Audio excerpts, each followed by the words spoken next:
Hey folks and fans, Blind Dyslexic here, coming back from Firehouse, which was very good. I tried doing a review on Journey to the Center of the Toilet. Journey to the Center of the Journey to the Center of the TARDIS, and I have to strongly agree with Matrix Lord 212 on this. It was bad. I mean, I'm really hoping this wasn't somebody's first episode to watch. Otherwise, they would be very seriously dissatisfied with Doctor Who.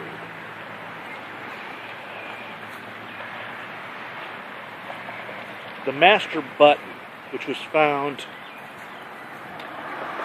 by Clara at the beginning, but she doesn't realize that's what it was until later on.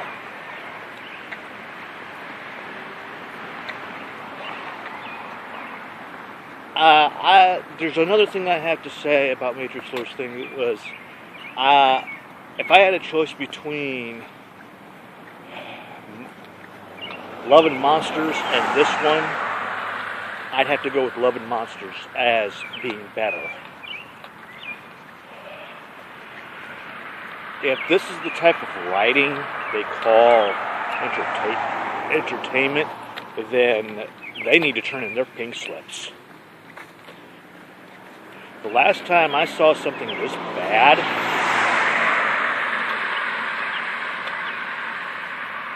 I'd have to say even the movie Immortals, which I did a review on when it came out, stating that it was pretty much a renter, and wait till it came on TV.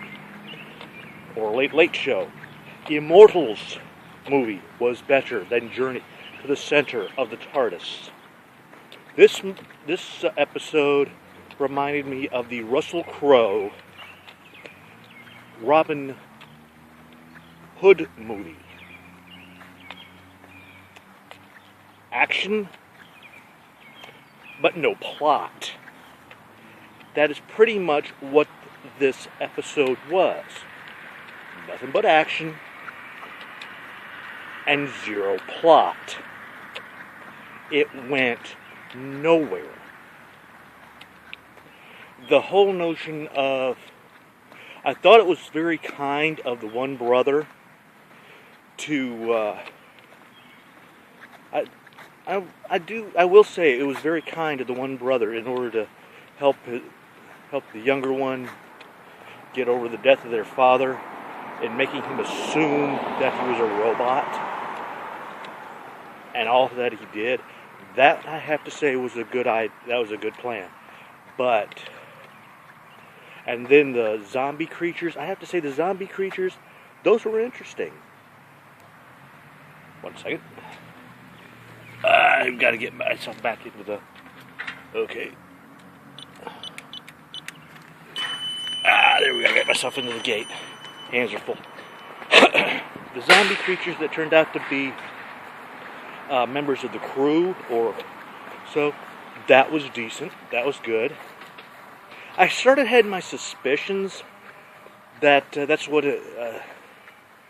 when Clara met up with them for the first time, I started thinking that.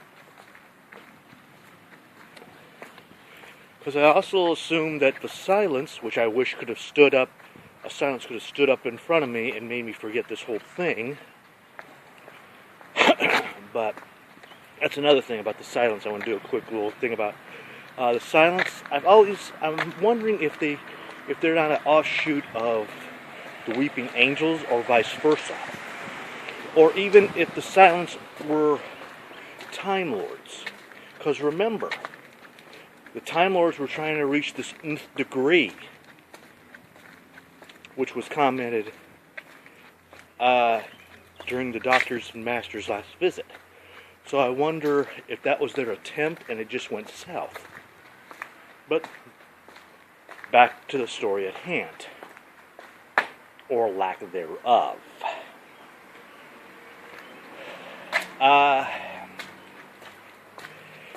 The whole big button being found beforehand and then only found out near the end of the episode due to a crack.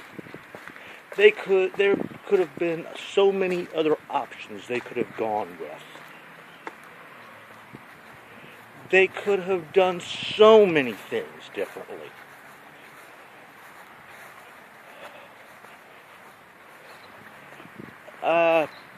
The destruction of the TARDIS. Sure, they could have traveled there for other options, for other reasons.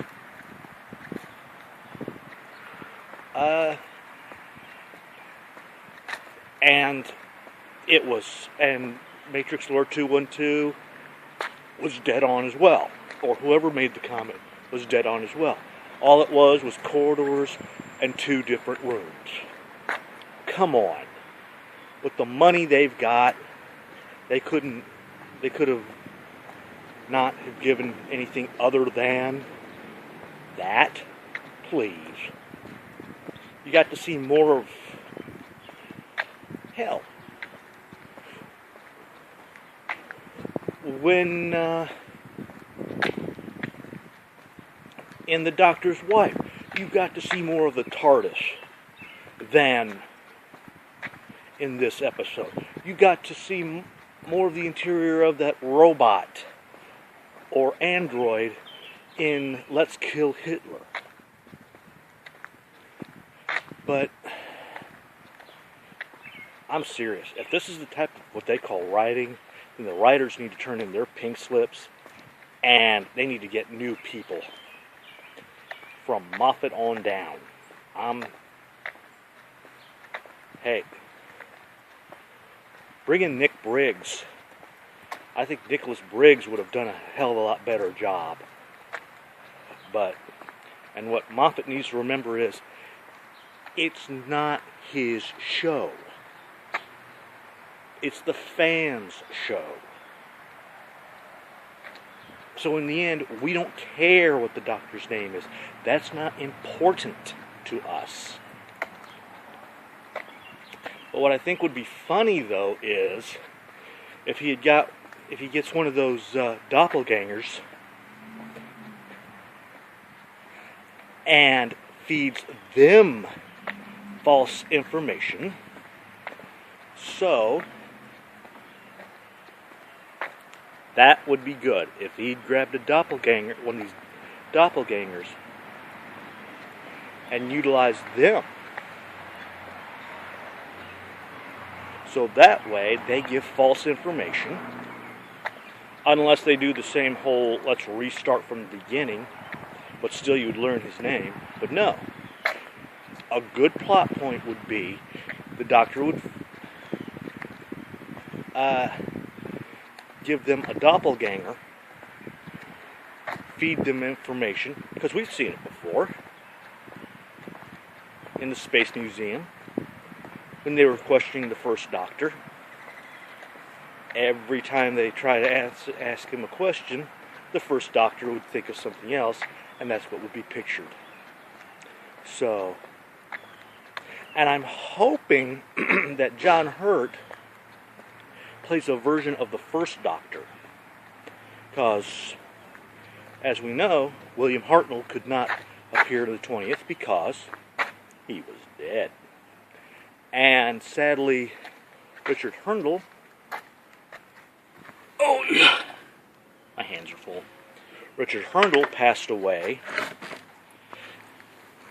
a week or a month after the 5 Doctors. So, nixes him. And the one other guy that they could have used for the first Doctor, they used for the scientist. They used for the scientist in Cold War.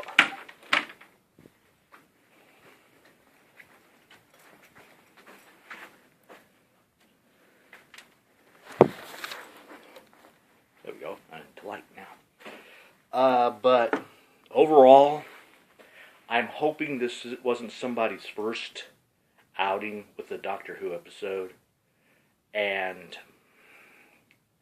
I hope to God the writing gets better with the next one. So, Blind Dyslexic, for those of you who are Doctor Who fans, or are the first time seeing an episode, the show is better than this. Blind Dyslexic, ciao for now.